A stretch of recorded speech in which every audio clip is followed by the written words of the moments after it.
ہم اللہ کے عذاب کے شکنجے میں ہیں۔ کیوں؟ جس قوم کے پاس اللہ کی کتاب ہو اور اللہ کی شریعت ہو اور وہ اللہ کے رسول کے امتی ہونے کے مدعی ہو، وہ قوم زمین پر اللہ کی ریپرزنٹیٹو ہو جاتی ہے۔ اب اگر وہ قوم اپنے عمل سے مس ریپرزینٹ کرے تو وہ کافروں سے بدتر ہے، غیر مسلموں سے بدتر ہے، پھر ان کو عذاب ملتا ہے۔ آج ہماری ذلت اور رسوائی، ہم سے پہلے بھی ایک امت تھی اور بڑی چہیتی اور لاڈلی امت تھی، ذرا اندازہ تو کیجئے، بنی اسرائیل صحرا میں سفر کر رہے ہیں تو ابر کا سائبان ساتھ ساتھ چل رہا ہے، دھوپ نہ ستائے، کھانے پینے کی ضرورت پیش آئی ہے تو من و سلوہ نازل کر دیا، پانی کے لیے ایک ضرب لگی ہے عصا کی اور 12 چشمے، تاکہ 12 کے 12 قبیلے اپنا اپنا چشمہ معین کر لیں۔ تو یہ ساری جو جن کے اوپر نعمتیں ہوئی ہیں، انہی کے بارے میں فرمایا گیا جب انہوں نے بے عملی اختیار کی، بد عملی اختیار کی، شریعت کو پسے پش ڈال دیا، اللہ کی کتاب کو پسے پش ڈال دیا۔ نبذ فریق من الذین اوتوا الکتاب کتاب اللہ وراء ظہورہم، تو پھر اللہ نے فرمایا ضربت علیہم الذلۃ والمسکنۃ وباؤوا بغضب من اللہ، ان پر ذلت، کمزوری اور مسکنت، کم ہمتی مسلط کر دی گئی، اللہ کے عذاب کے اندر گر گئے۔ اسیرینز آئے، ان کا مقابلہ نہیں کر سکے، انہوں نے سلطنت اسرائیل کو تہو بالا کر کے ختم کر دیا۔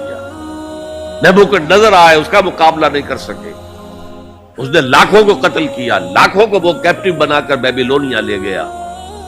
اور حضرت سلیمان کے بنائے ہوئی مسجد کو، جسے وہ ٹیمپل کہتے ہیں، ٹیمپل آف سولومن، اسے گرا کر زمین کے برابر کر دیا، 2 اینٹیں سلامت نہ رہی، یروشلم میں ایک انسان نہ رہا، کوئی متنفس نہ رہا۔ یہ عذاب کیوں آئے تھے؟ پھر ایک وقفہ آیا، اس لیے کہ پھر حضرت عزیر علیہ السلام کی دعوت سے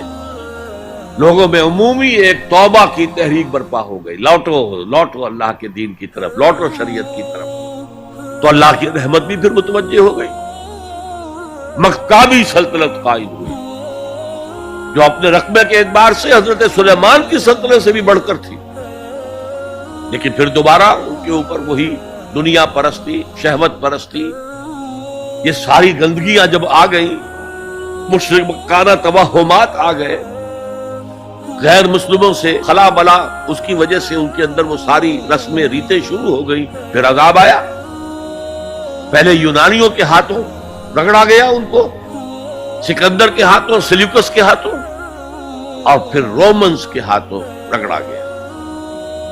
یہاں تک کہ سن 70 عیسوی میں ٹائٹس رومی نے، جو کہ انہوں نے بغاوت کی تھی ان کے خلاف، رومنز کے خلاف، تو حملہ کر کے 1,33,000 یہودیوں کو ایک دن میں قتل کیا، اور جو دوسرا ٹیمپل انہوں نے بنا لیا تھا، سیکنڈ ٹیمپل جس کو وہ کہتے ہیں، اس مکابی دور میں وہ حضرت سلیمان کا بنایا ہوا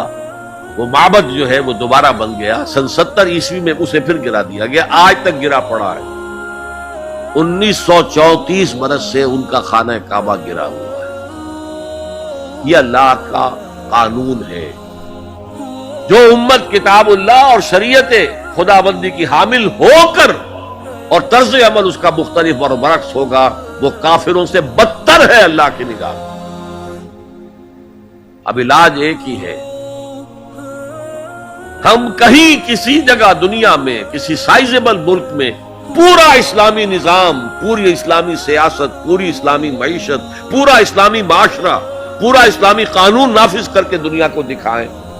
and we should be able to invite the humanity at large, come and see with your eyes, this is Islam۔ یہاں کی برکتیں دیکھو، یہاں ہر شخص کی بنیادی ضروریات ریاست کے ذمے ہیں۔ یہ جو سوشل سیکیورٹی کا کام آج ہو رہا ہے، اسکینڈینیوین کنٹریز کے سوشل سیکیورٹی کا نظام جو ہے دنیا میں کہاں سمجھا جاتا ہے، ٹاپ پر ہے، پھر انگلستان میں ہے ان امپلائمنٹ الاؤنس، امریکہ کے اندر بھی ہے، لیکن یہ کہ سب سے پہلا سوشل سیکیورٹی کا نظام خلافت راشدہ میں ہوا ہے، جہاں ہر شخص کی جو بھی بنیادی ضروریات ہیں اس کی کفالت ریاست کے ذمے تھی۔ میں نے جو حال یہاں دیکھا ہے پاکستان میں کبھی نہیں دیکھا، جس طرح کی چھوٹے چھوٹے سے 4 فٹ 6 فٹ 7 فٹ کی ایک لکڑی کی بنی ہوئی کوٹھڑی کے اندر پورا خاندان آباد ہے، اور جبکہ اونچے اونچے محل موجود ہے سامنے۔ یہ عجیب ملک ہے، ڈیموکریسی میں بہت اونچا، لیکن سوشل سیکیورٹی کا کوئی نظام سرے سے نہیں، سرے سے نہیں۔ ہمارے ہاں پاکستان میں بھی وہ کوئی اسلامی نظام ہے، جو زکوٰۃ ہے وہ پورا بیت المال کا نظام قائم نہیں ہے جیسے کہ ہونا چاہے، پھر بھی